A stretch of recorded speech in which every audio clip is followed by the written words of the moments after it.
Hi guys, welcome. It's Leslie Gustafson, women's marriage and sex therapist of 25 years, coming to you today from Colorado. And I'm going to talk about something that's a little bit different for me to be talking about with you. Most people think of me as just a sex and marriage therapist, but the truth is, I have a long history of helping people with depression, anxiety, eating disorders, obsessive compulsive disorders, and the whole range of mental health struggles. Hi, Christy, welcome. And so since depression is one of the most common emotional issues, mental health issues that folks struggle with, I thought it would be kind of cool to just talk about that today because hey, Christy, I suspect others have been impacted by it as well. So before I jump into the content, if you could go ahead and shoot me your name and where you're coming from, so this makes it a little bit more personal here than me just talking at the screen. I'd appreciate it. Give me your names and where you're coming from, guys. Hello. There's a heart. Somebody just joined. Need some names and where you're coming from. Thanks for the bats. Thanks for the hearts. Hi, Leah. Welcome. Cindy from Colorado. You're right here, too. That's awesome. Madison from Wisconsin, I think. Ooh, what's W-O? Wyoming. Kim from Indiana. Christy from Seattle. Another Christy from California. Hi, Christy from Seattle. I see you around on the Periscopes a lot, so it's good to have you here. Jeremy, welcome. Jeremy, remind me where you're coming from, because I forget.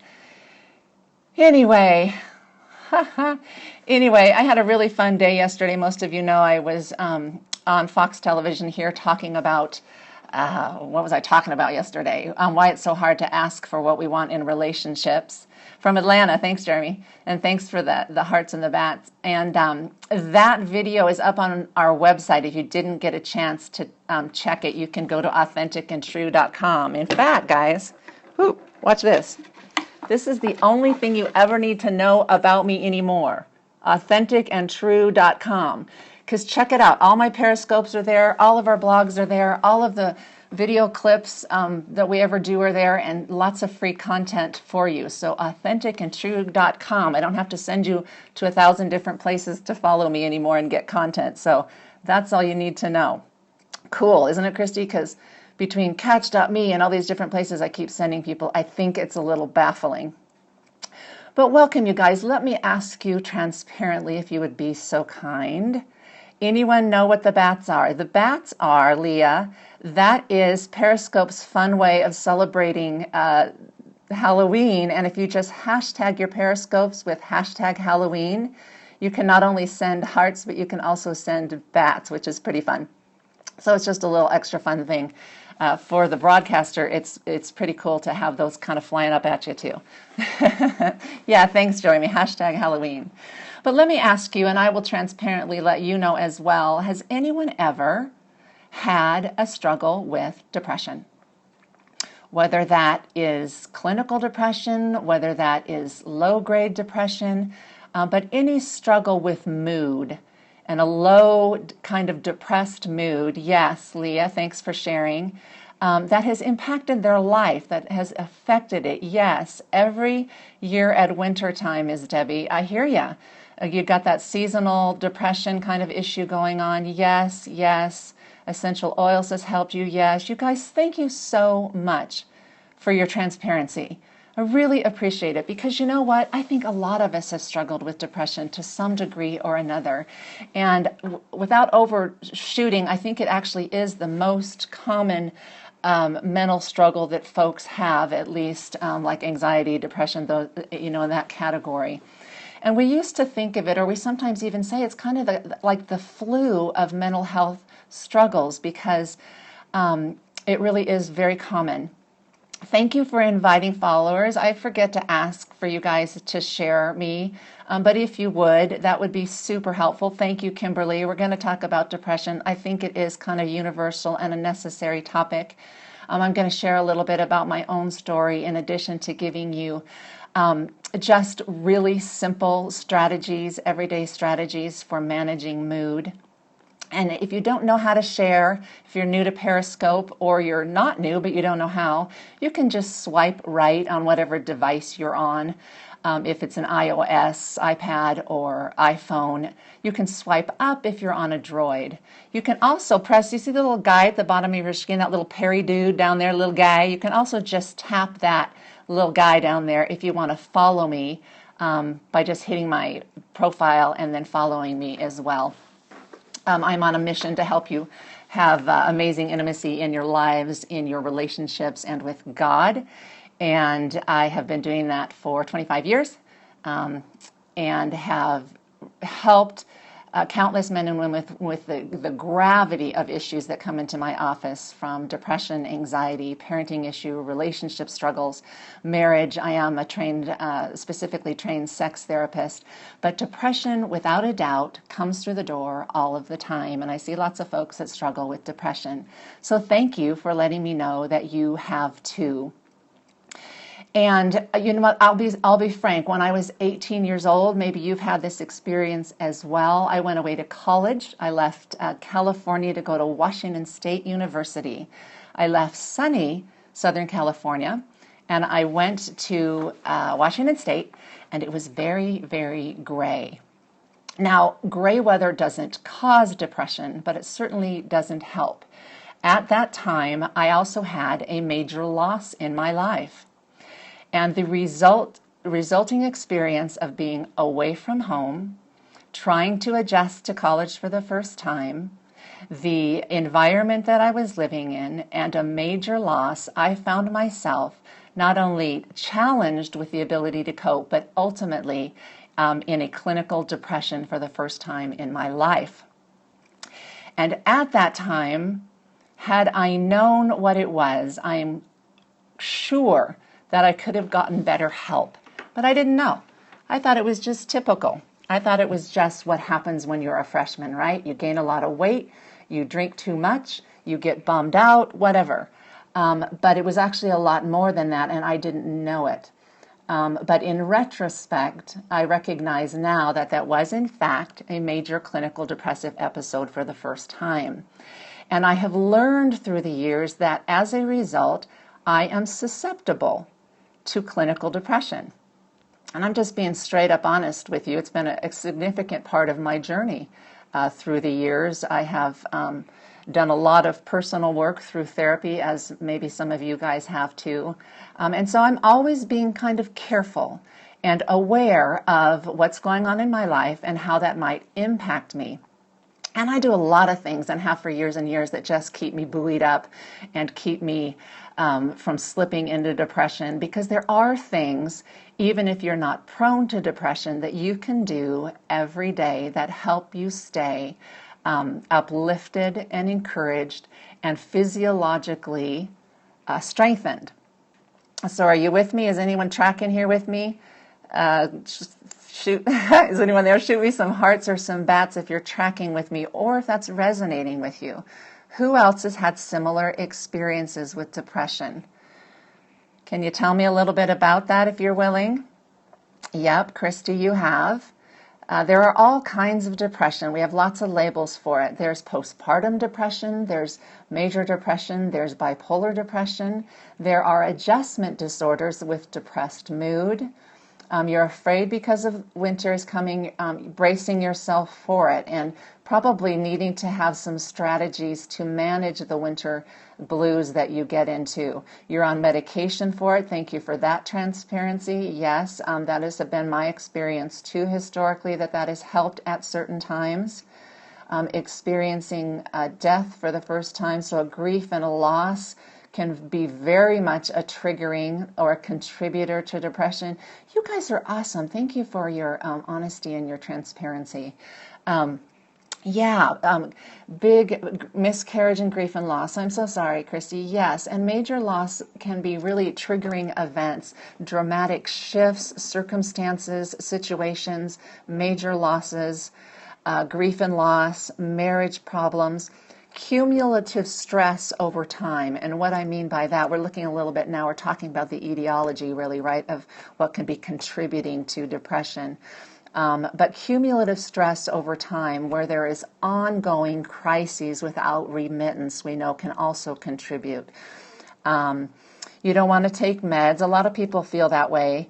Sliding back down, grief, major loss, family circumstances. So you're kind of struggling, kind of ongoing dealing with mood, Christy. Yeah, you guys, look at how real this is. I mean, we need to be kind of looking at mood issues and depression as something that perhaps for some of us is a daily battle or something that we need to get in the ring around every day. And there's so much that we can do from a health standpoint to keep elevated, but sometimes major unexpected life events, crises like you've been describing, can really impact us. And what we need to watch out for in that is whether or not we increasingly are getting worse and worse, sadder, more overwhelmed, if there's any disruption with sleep or appetite, if you have crying spells, these are all kind of the hallmarks, gross irritability or edginess, agitation, confusion, difficulty with, we're all feeling like we got it, right? Difficulty concentrating, changes in cognitive function, and certainly if there's suicidality, we're talking about, probably a pretty profound depression at that point. But there really is kind of a spectrum of severity that we can get into.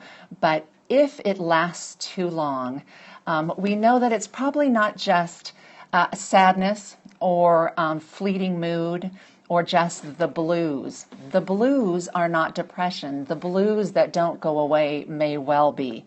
Anger is a sign of depression. Thank you for that, for just shooting that up there. Yes, we actually see irritability and anger more often in teens and men as a symptom.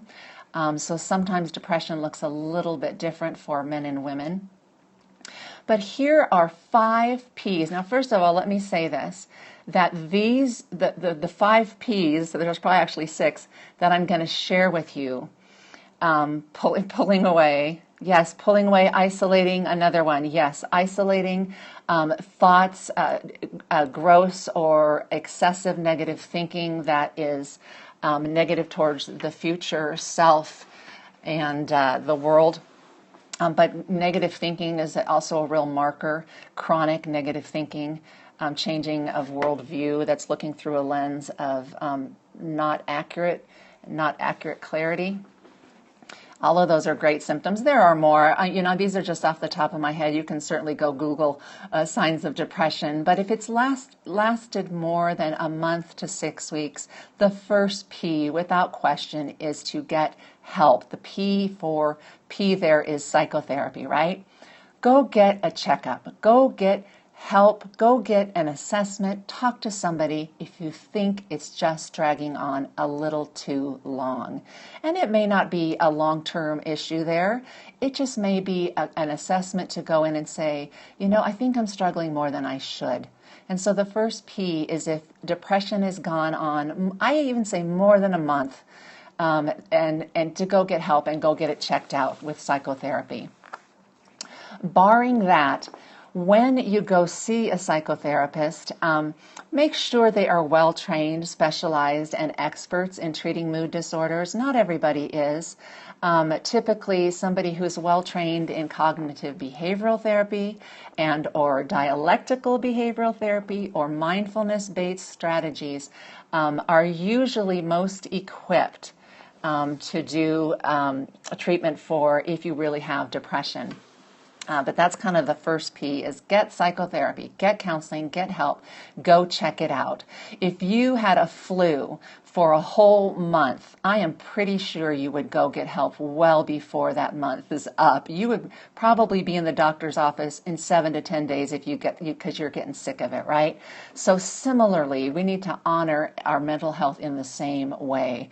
And there's no stigma, there is no shame attached to saying, you know what, I'm going to go get a little help because my mental health and emotional well-being matters. So that's the first P. Hi, Kim. Welcome.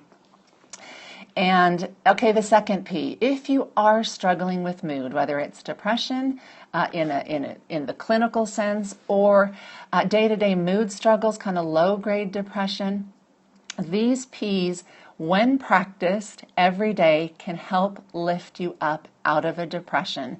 And the first one I'm going to say is, and I'm calling it Pump It Up. This is the Pump It Up P, which essentially means movement.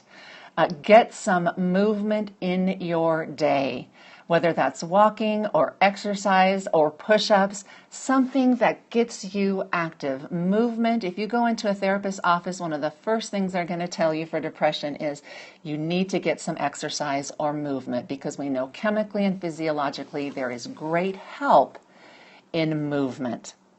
What happens when we're depressed so often is that we feel lethargic, we don't want to, we feel tired, what's the point? I'll never feel better anyway. Listen to the negative thinking in that. And so we kind of slog around and we kind of feed the lethargy, and it makes the depression worse. And as hard as it may feel sometimes to move and be active, you really got to push yourself into it to some degree to get the physiological benefit of movement. So that's the first P. Also, a day that has something pleasurable going, giving, and give you a reason to get out of bed for, okay? There needs to be something every day on your day, whether you're depressed or you're not, that makes you go, yay, I'm looking forward to at least that thing. And that may be a fun thing, that may be a coffee with a friend, it may be sex. There's all sorts of things that can be pleasurable. Hi, Dr. Mel. Oh my gosh, definitely jump in if you want to, because you're like totally the expert here. Dr. Melanie Watkins jumped in. She's a mental health psychiatrist, and she's the only one that I have found on Periscope so far. Hi, Mel. So, I don't know if there's another psychiatrist on Periscope, but she does awesome mental health scopes. And so we're talking about the 5 P's to help with depression. The first was pump it up. That means movement, get some kind of exercise. The second one was have some kind of pleasure going on in your day, something on your schedule, literally scheduled, something pleasurable on your day, whatever that is for you. The next P is to have something productive going on in your day. Productive helps depression because when we do something that is useful, it builds our sense of self-esteem. It makes us feel like we do matter, we are significant, and we are useful. Because when you're depressed, you do not necessarily feel that way about yourself. You don't feel real useful or productive. And so it can be really helpful if you can look back on your day every day and go, well, I did too get something done. Dang it, right? I did something worthwhile, productive, useful, or significant. And sometimes that can be attached to your purpose or not. Purpose, of course, is another P. I didn't include it in the list because not everybody is so glued to a purpose every day or knows their purpose. And depression doesn't, the maintenance of mood doesn't rely on it necessarily. Productivity does. 2 others that are big. When you are depressed, so much is kept inside from a feelings standpoint, okay? Anger, resentment, upset, confusion, dissatisfaction, there's a despair, discouragement. And when we keep it inside, it doesn't help lift us up out of depression. In fact, it can worsen or exacerbate depression. So the next P is to process feelings, to talk out loud about what you are going through with a safe other, whether that's a therapist or your spouse or friends, but talking through your feelings, whatever they are. And sometimes the harder feelings are the most important ones to talk about. Anger and frustration and irritability and stress.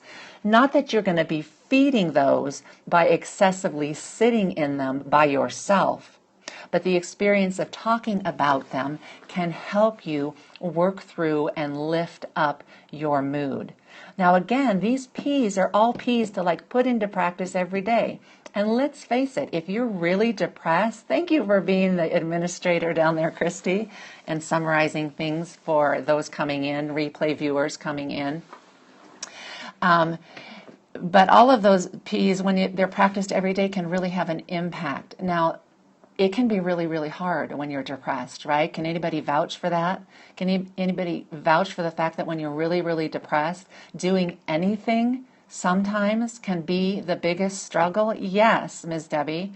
Just trying to move forward can be really, really challenging.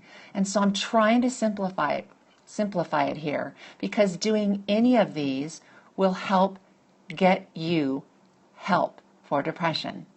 But it can be super, super hard, okay? And there really is a little bit of a, I'm just going to have to do this. It's going to be miserable, but I'm going to do it anyway, even though I don't feel like it, right?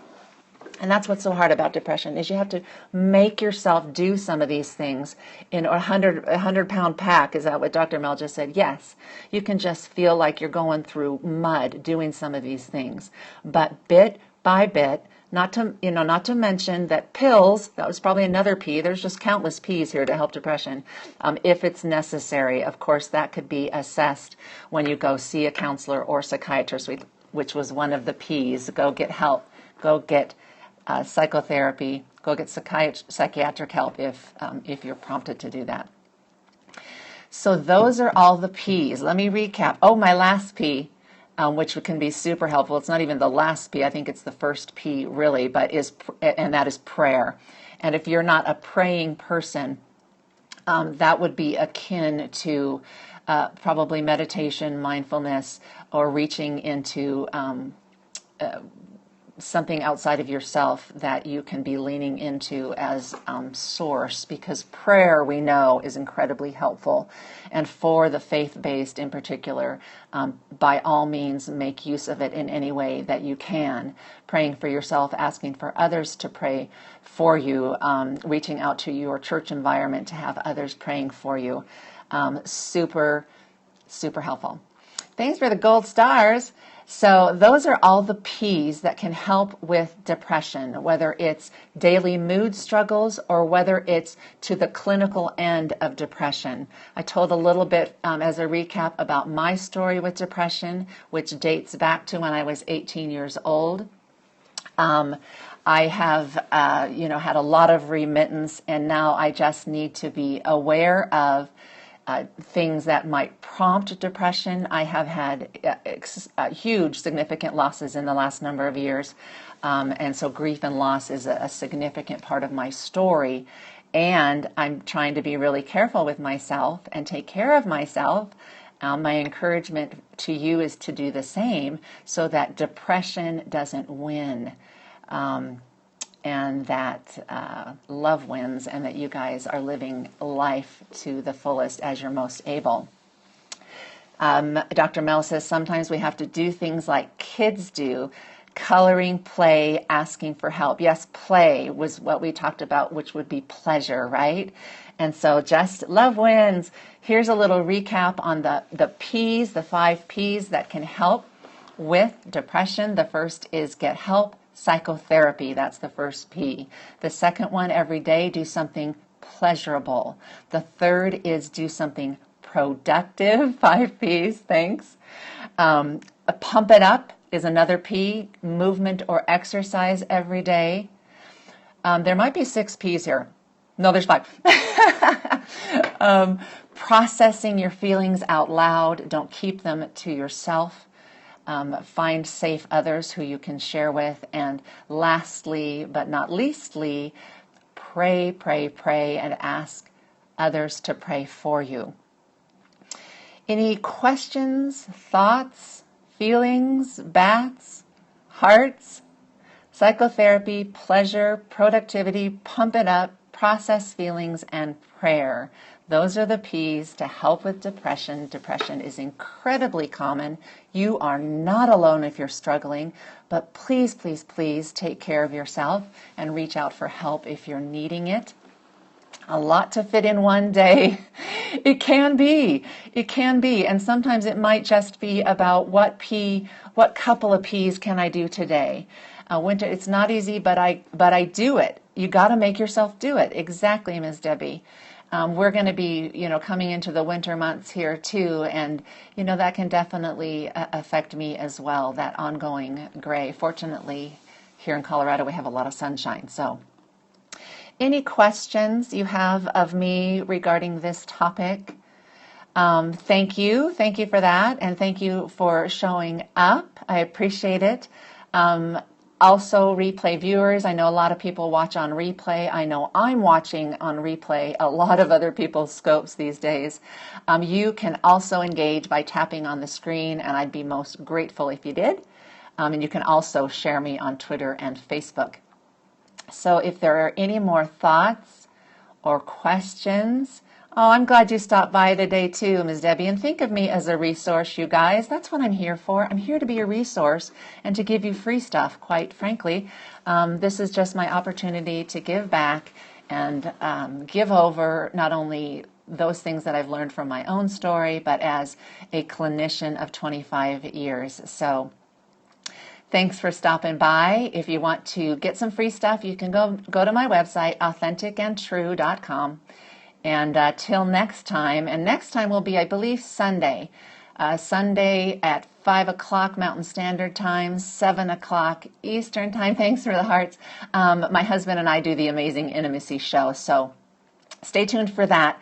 I think that'll be the next time that I'm scoping. So thanks for being here, you guys. Know that you're not alone if you're struggling with mood or depression issues. Thank you guys for your transparency and honesty today. God bless you and keep you, and have an amazing rest of the day.